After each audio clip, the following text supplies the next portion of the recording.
Seketika guys, dek, itu orang-orang di dalam ruangan itu semuanya badannya ke atas manusia tapi bawahnya ular.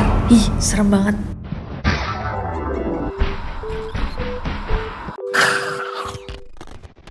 Hey guys, it's Nessie and welcome back to Neror. Kalau kalian belum subscribe ke channel ini, jangan lupa klik tombol subscribe-nya di bawah, terutama untuk kalian pecinta cerita horor yang bikin merinding. Neroris, malam ini kita akan kembali membaca cerita horor Neroris terseram yang kali ini dikirimkan oleh Mantra. Dia ngirim email tulisannya, "Hai Kanesi and team, salam kenal Neroris. Sebut aja namaku Mantra dalam kurung nama samaran. Di sini aku mau membagikan ceritaku sebagai anak penghulu adat. Jadi apparently Neroris, penghulu adat itu adalah orang yang dituakan dan dijadikan pemimpin dari sebuah kawasan. Dan gak cuman mereka itu tugasnya untuk memimpin kawasan tersebut, tapi mereka juga bertanggung jawab untuk mengatur kawasan goib di daerah mereka tinggal. Dan kebetulan keluarga Mantra itu tinggal di satu daerah yang dipenuhi sama rawa-rawa dan dipercaya sangat-sangat disukai sama bangsa jin. Dan dengan itu banyak juga orang yang semasa hidupnya itu membuat perjanjian dengan sisi gelap yang membuat mereka sulit sekali ketika hendak meninggal dunia. Jadi keluarga Mantra seringkali harus menemui orang-orang di penghujung hidupnya saat mereka hendak sakaratul maut untuk membantu mereka terlepas dari perjanjian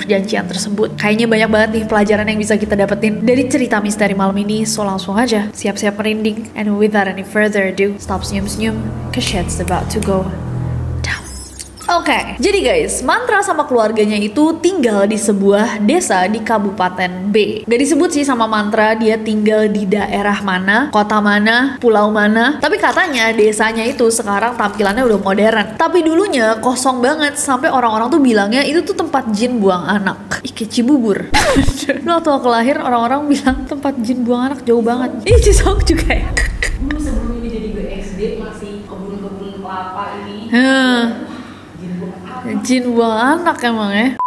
Nah, menurut cerita dari orang tuanya Mantra, daerah mereka ini dulunya guys, kayak tadi aku bilang, dipenuhin sama rawa-rawa. Dan bangsa jin itu suka banget sama tempat-tempat serupa. Nah, kemudian leluhurnya Mantra membuka area tersebut untuk dijadikan pemukiman. Nah, for your information, kata Mantra, leluhurnya itu datang dari kerajaan di Pulau Jawa. Dan mereka pindah ke daerah ini untuk menghindari kemewahan dan peliknya politik kerajaan. Jadi buyutnya Mantra dan juga prajuritnya itu menjauhi kerajaan di Pulau Jawa untuk menghabiskan sisa hidup mereka mendekatkan diri sama Sang Pencipta. Intinya mereka pindah, berarti kayaknya daerahnya nih di luar Pulau Jawa. Nah, gelar penghulu, kata Mantra, itu sebenarnya nggak cuma dipilih dari garis keturunan, tapi juga garis keilmuan. Bahkan di keluarga Mantra sendiri, nggak semua orang dapat gelar penghulu, karena emang dibutuhkan keilmuan agama yang mumpuni untuk mengatur keseimbangan wilayah desa antara yang terlihat dan juga yang goib. Nah, sebagai seorang penghulu adat, salah satu tugasnya ayahnya Mantra itu memberikan air pengantar, air putih yang sudah didoakan untuk orang-orang yang lagi sakaratul maut atau telah meninggal. Jadi katanya sebenarnya tuh banyak banget orang-orang di sekitar kita yang semasa hidupnya memiliki perjanjian ataupun hubungan kerja dengan bangsa jin. Mulai untuk pengelaris dagangan agar jabatannya tinggi, posisi dalam pekerjaannya stabil, pemanis wajah agar orang-orang tuh suka sama mereka, agar memiliki kesaktian, dan masih banyak alasan lainnya. Nah, alasan-alasan seperti ini jadi ketika mereka memiliki perjanjian sama sesuatu yang datang dari dunia goib, itu akan mengikat mereka sampai ke ujung hidupnya. Dan di ujung hidup mereka, perjanjian tersebut akan menyiksa dan juga mempersulit mereka untuk meninggal guys. Jadi proses sakaratul maut mereka itu akan sangat-sangat menyakitkan.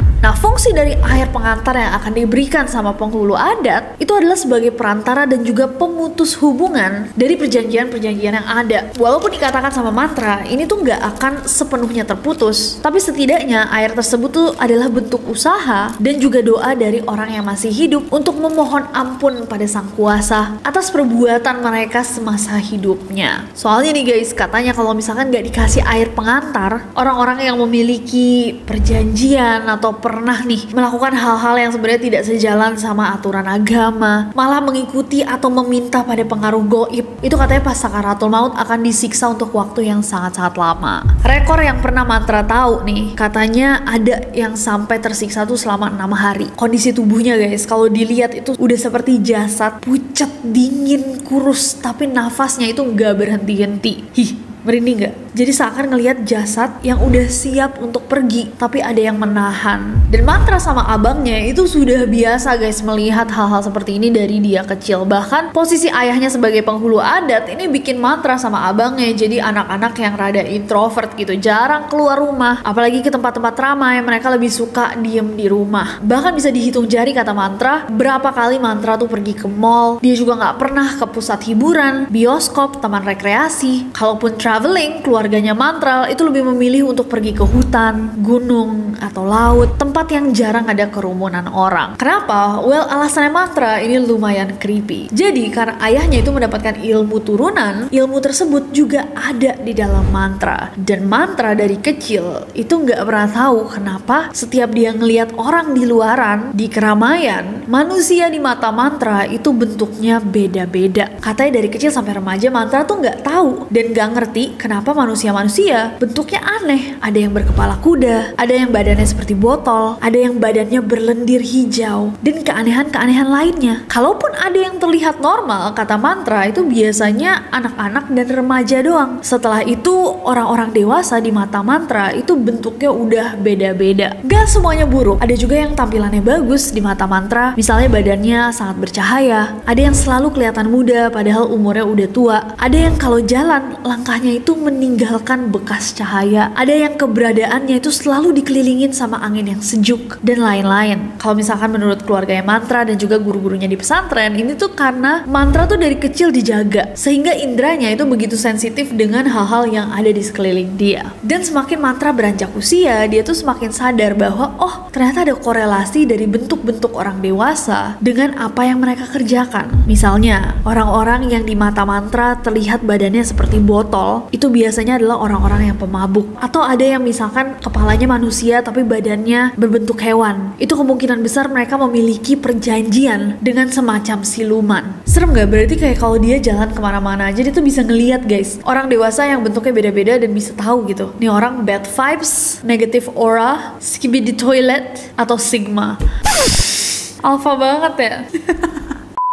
Nah kadang guys, Mantra itu juga dapat penglihatan dari berbagai kejadian. Misalnya dia lagi diem-diem tiba-tiba dapat kayak semacam vision, semacam penglihatan apa yang akan terjadi beberapa jam kemudian. Mantra juga bisa melihat apa yang telah dilalui sama tumbuhan, hewan-hewan. Bahkan dia tuh kadang dapat penglihatan apa yang akan terjadi di suatu wilayah. Tapi yang paling serem adalah Mantra juga bisa merasakan atau mendapatkan penglihatan atas waktu kematian seseorang. Nah tapi ibunya Mantra tuh sempat berpesan. Dia bilang sama Mantra, kamu jangan percaya sama semua penglihatan atau semua yang kamu bisa rasakan. Karena walaupun di agama kita emang hal-hal gaib itu perlu diyakini keberadaannya, tapi penglihatan, pendengaran, dan kekuatan yang lebih itu terkadang memiliki campur tangan, tipu daya, dan godaan dari mereka. Bangsa jin yang tidak baik dan juga setan. Ibunya juga sempat bilang bahwa nanti kalau misalkan emang nih penglihatan kamu semakin banyak, mendingan kamu diruqyah aja daripada nanti itu akan mengganggu keseharian kamu, terutama ibadah kamu. Wah, ibunya Mantra hebat banget ya guys, sangat-sangat wise, sangat-sangat bijak, hebat loh. Padahal awalnya Mantra tuh gak terlalu mempedulikan nih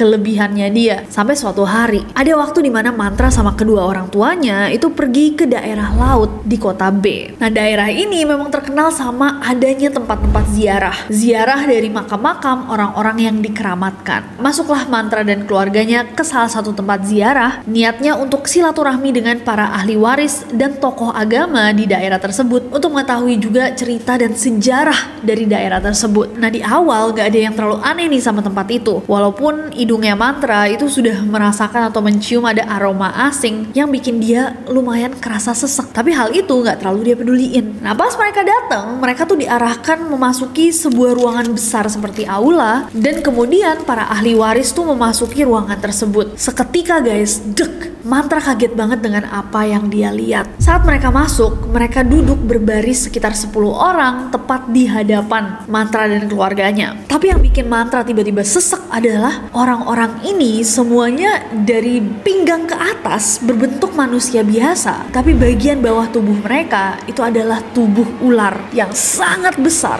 Saking besarnya, kata Mantra, bisa memenuhi aula tersebut. Mantra bilang bahwa dia tuh sebenarnya bukan anak yang takut sama ular, tapi pada saat itu. Dia shock aja ngeliat ada 10 orang berjajar. Semuanya bagian bawah badannya adalah badan ular. Kata dia, bayangin deh, kalian duduk di sebuah ruangan dan banyak ular besar banget sampai memenuhi ruangan tersebut. Nah, karena Mantra lagi duduk sama keluarganya, ibunya tuh sempat menoleh ke dia terus ngeliat, loh kok Mantra kok mukanya pucat banget, keringetan, duduk mematung. Sampai akhirnya ibunya bilang, kamu gak apa-apa, dibawalah keluar ruangan. Setelah keluar dari ruangan tersebut dan jalan sedikit jauh, Mantra tiba-tiba langsung guys menangis. Dia nangis histeris, dia bilang sama ibunya, itu orang-orang di dalam ruangan itu semuanya badannya ke atas manusia tapi bawahnya ular. Ibunya Mantra meminta dia untuk tenang dan mulai membaca zikir. Gak lama dia balik ke ruangan tersebut dan bilang bahwa dia sama keluarganya pamit pulang. Beberapa hari setelahnya, Mantra tuh baru tahu bahwa ternyata itu adalah bentuk dari pesugihan siluman ular. Pesugihan jenis ini membuat manusia jadi kaya raya, bergelimang harta, dan menjadi magnet untuk emas dan sebagainya. Tapi setelah kejadian di aula tersebut, karena dia shock banget guys pada saat itu, akhirnya dia sadar bahwa saran dari mamanya untuk ruqyah is not so bad after all. Sebenarnya bukan saran yang buruk, malah dia butuhkan. Akhirnya dia mulai proses ruqyahnya, dan abis itu penglihatannya Mantra itu berangsur membaik seperti orang-orang lain pada umumnya. Katanya semakin lama dia tuh semakin gak bisa lihat nih orang-orang yang bentuknya beda-beda, aneh-aneh. Dia juga lebih jarang mendapatkan penglihatan-penglihatan. Walau terkadang katanya kalau misalkan dia emang ada bad feeling nih, ada perasaan gak enak, dia tuh mencoba untuk mengakses itu lagi agar dia tahu kapan harus waspada. Mantra juga mendekatkan diri sama agama. Dia mendalami lagi ilmu agama untuk memahami fenomena-fenomena gaib. Katanya di tempat dia belajar, untungnya nih banyak banget guru-guru yang lebih mengayomi dan memberikan dia jawaban-jawaban yang logis sesuai dengan syariat agama. Nah, suatu ketika ayahnya Mantra, sang penghulu adat, meninggal dunia. Dan setelah ayahnya wafat, tugas memberikan air pengantar akhirnya jadi tugasnya Mantra. Nah, karena hal ini, jadi terkadang-kadang nih dia mau gak mau guys harus mencoba lagi mengaktifkan kekuatan dia pas kecil untuk bisa tahu sebenarnya orang-orang yang lagi kesulitan untuk meninggal ini pernah bikin perjanjian apa sama sisi gaib. Mantra bilang bahwa kebanyakan kasus orang-orang ini juga tidak mau jujur gitu apa yang pernah mereka lakukan selama mereka hidup. Bahkan di penghujung waktunya ketika mereka mesti sudah berpasrah gitu ya, mereka masih menyimpan penyesalan. Jadi di masa-masa mereka tersiksa pada sakaratul mautnya, jujur melalui lisannya pun tidak bisa. Serem banget. Dan inilah alasan Mantra ingin membagikan ceritanya pada hari ini sama kita semua Nenoris. Katanya sekadar saling mengingatkan, jangan pernah kita menyekutukan Tuhan. Jangan pernah mempercayai kekuatan yang datang dari perjanjian dengan bangsa jin dan setan. Jangan pernah berharap pada selain Tuhan. Jangan pernah mendekati bahkan melakukan perjanjian dengan bangsa jin atau setan. Dan semakin besar, semakin banyak perjanjian yang kita lakukan, maka proses sakaratul maut akan semakin menyiksa dan semakin mengerikan. Bahkan kata Mantra, bisa jadi kita diwafatkan dalam kondisi tubuh yang terhina. Cukup sekian cerita kali ini. Terima kasih Kanesian Team. Semoga kita semua selalu dilindungi oleh Tuhan. Salam. Cerita Mantra nggak terlalu panjang, tapi serem ya. Aku dari dulu sering banget dengar sih bahwa orang-orang yang memang memiliki ilmu atau pernah bukan bersekutu tapi kayak misalkan menggunakan semacam susuk dan lain-lain tuh memang katanya di ujung hidupnya tuh sulit untuk beranjak meninggalkan bumi. Tapi aku belum pernah dengar bahwa ternyata ada orang-orang yang diberikan kemampuan untuk melihat atau merasakan ketika orang-orang itu memiliki persekutuan atau perjanjian dengan makhluk gaib. Serem banget. Nerolis gimana? Kalian pernah dengar nggak sebelumnya? Atau kalian punya pengalaman gitu, orang yang kalian tahu hidupnya sebenarnya kelihatannya enak, indah, tapi begitu mau meninggal kok sulit sekali. Dan ada cerita-cerita bahwa mereka memang ternyata hidupnya tidak seindah terlihatnya. Dan ada cerita-cerita bahwa ternyata orang-orang tersebut selama hidupnya pernah melakukan sesuatu yang sebenarnya tidak baik. Boleh banget dong diceritain di bawah. Dan terima kasih banyak Mantra ceritanya, thank you so much. Banyak banget pelajaran yang aku, NCC dan Neroris kayaknya dapatkan hari ini. Kayak bakal banyak yang kepikiran juga sebelum tidur. Terima kasih emailnya dan Neroris lainnya. Kalau misalkan kalian punya cerita horor yang tidak kalah seram dengan ceritanya Mantra, boleh banget kalian kirimkan ke requestnasi@gmail.com untuk kita bacakan next time di episode cerita horor Neroris terseram selanjutnya. Terima kasih semuanya yang udah mendengar cerita ini dan merinding bareng aku. Semua yang sempat nanyain merch Neror sekarang udah bisa dibeli. Coba cek di description box dan jangan lupa subscribe guys, karena aku gak sabar untuk ketemu kalian lagi. Bye bye.